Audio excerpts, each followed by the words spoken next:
the woman who dumps her husband can go to the church and she can say, you know, I was never really married him in the first place. I just was immature. I was naive. I just didn't have good discretion about choosing a husband. And in a lot of dioceses, the Catholic Church does this thing, which is an annulment, which says you were never really married in the first place. Well then, what were they? What was going on if there was no marriage?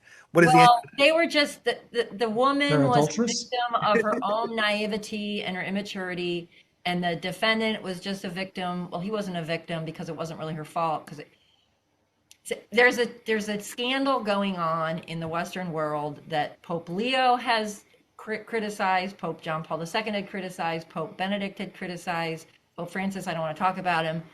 That the leadership in the Catholic diocese, at least in the Western world, are giving annulments, telling people that you're not really married in the first place. So you can keep yourself in the pews, you can marry your new partner in the church, and then you feel good.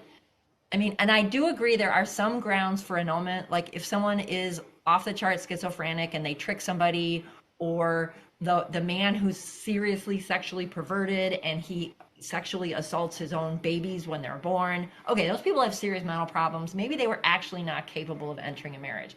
But what I'm talking about is the people who have two, three, four, five kids. They're looking to everyone who knows them like a normal, half normal couple.